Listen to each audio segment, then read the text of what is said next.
नमस्कार। आज हम विकास के एक बहुत ही शक्तिशाली सिद्धांत को समझने की कोशिश करेंगे, जो एक दिलचस्प आध्यात्मिक नजरिए से लिया गया है। चलिए सीधे शुरू करते हैं। ये एक ऐसा सवाल है जो हम में से कई लोगों को परेशान करता है। ऐसा क्यों होता है कि लोग फंसा हुआ महसूस करते हैं, खूब कोशिश करते हैं, प्रार्थना भी करते हैं, लेकिन जिंदगी में कोई असल बदलाव, कोई ग्रोथ नजर ही नहीं आती। तो आखिर गड़बड़ कहाँ हो रही है? तो आज के इस विश्लेषण में हम इसी पहेली को सुलझाएंगे। पहले हम इस विकास के विरोधाभास को समझेंगे, फिर बीज के सिद्धांत के बारे में जानेंगे, इसके बाद इसे लागू करने के 3 स्टेप्स देखेंगे और आखिर में ये भी जानेंगे कि अपनी इस मेहनत की फसल को बचाना कैसे है। तो चलिए पहले मुद्दे पर आते हैं, प्रयास और परिणाम के बीच का ये अजीब सा गैप। ऐसा क्यों होता है कि हमारी सच्ची कोशिशों के बावजूद भी हमें वो नतीजे नहीं मिलते जो हम चाहते हैं? यहाँ एक बहुत ही दिलचस्प बात सामने आती है। देखिए, प्रार्थना बेशक बहुत जरूरी है, लेकिन सोर्स के मुताबिक ये विकास का प्राइमरी जरिया नहीं है। अगर हमें परमेश्वर के सिद्धांतों यानी उसके वचन का सही ज्ञान नहीं है, तो हमारी प्रार्थना भी गलत दिशा में जा सकती है। बल्कि कई बार तो गलत प्रार्थना हमें हमारे जवाब से और भी दूर ले जाती है। ये आयत इसी बात पर जोर देती है कि असली समस्या कोशिश की कमी नहीं, बल्कि सही ज्ञान की, सही समझ की कमी है। जब लोग परमेश्वर के दिए हुए ज्ञान को महत्व नहीं देते, तो वे उस विकास से दूर हो जाते हैं जो असल में उनके लिए ही है। तो सवाल ये है कि अगर सिर्फ प्रार्थना से नहीं, तो असल में विकास होता कैसे है? यहीं पर बीज का सिद्धांत काम आता है।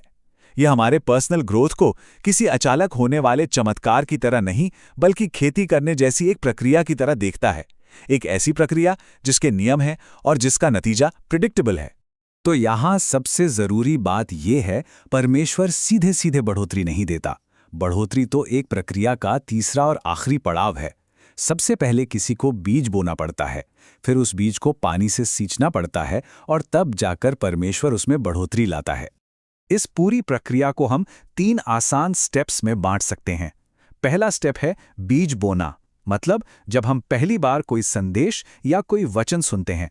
दूसरा स्टेप है बीज को सींचना, मतलब उसी संदेश को बार बार सुनना। और फिर आता है तीसरा स्टेप, विकास देखना, जो कि बीज को लगातार सींचने का ही नतीजा होता है। ये आयत दूसरे स्टेप की अहमियत को बहुत अच्छे से समझाती है। सोर्स के मुताबिक मूल भाषा में इसका मतलब सिर्फ सुनना नहीं, बल्कि सुनते रहना है। यानी विश्वास एक बार सुनने से नहीं आता। विश्वास तो लगातार बार बार एक ही वचन को सुनते रहने से पैदा होता है। ठीक है, तो अब जब हम सिद्धांत समझ गए हैं, तो चलिए अब इसके प्रैक्टिकल साइड पर चलते हैं। इस सिद्धांत को अपनी जिंदगी में लागू करने का एक्शन प्लान क्या है? चलिए सबसे पहले और सबसे बुनियादी कदम से शुरू करते हैं। देखिए, विकास की शुरुआत एक पक्के इरादे से होती है, एक कॉन्शियस डिसीजन से। ये फैसला कोई और हमारे लिए नहीं ले सकता। ये हमें खुद तय करना होता है कि चाहे जो भी हो, मुझे आगे बढ़ना है। अच्छा, एक बार जब फैसला कर लिया, तो इसके बाद आता है दूसरा जरूरी कदम। इसका मतलब है कि हमारा दिल और दिमाग उस बीज को लेने के लिए तैयार होना चाहिए। हमारा एटीट्यूड ही वो उपजाऊ मिट्टी है जिसमें बीज जड़ पकड़ेगा। जब वचन सिखाया जा रहा हो, तो क्या हमारा ध्यान सच में वहीं है? क्या हमारा दिल उसे अपनाने के लिए तैयार है?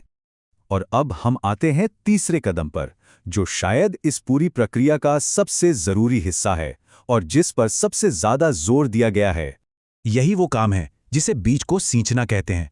मतलब एक ही संदेश को तब तक सुनते रहना, सुबह, दोपहर, शाम, रात, जब तक कि उसका फल हमारी जिंदगी में दिखने ना लगे। सिर्फ एक बार सुनना काफी नहीं है। असली बदलाव तो लगातार दोहराने से ही आता है। अब मान लीजिए कि हमने बीज बो दिया और उसे सींचना भी शुरू कर दिया, लेकिन काम अभी खत्म नहीं हुआ है। हमें अपनी फसल को बचाना भी है। और इसे समझने के लिए हम बोने वाले के दृष्टांत को देखेंगे और जानेंगे कि कहां-कहां खतरा है।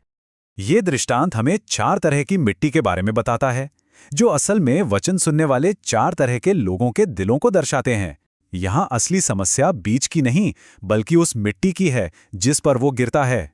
तो यहाँ से हमें सबसे बड़ा सबक ये मिलता है, संदेश यानी बीज हमेशा शक्तिशाली होता है।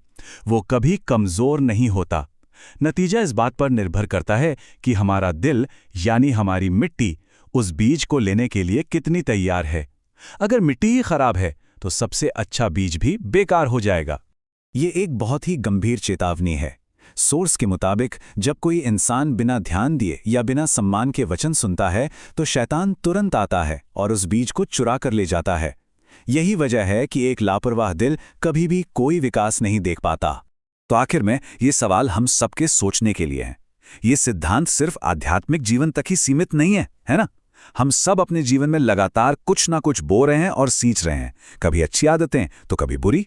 सवाल सिर्फ ये है कि हम जानबूझकर होश में रहकर किस चीज की खेती कर रहे हैं।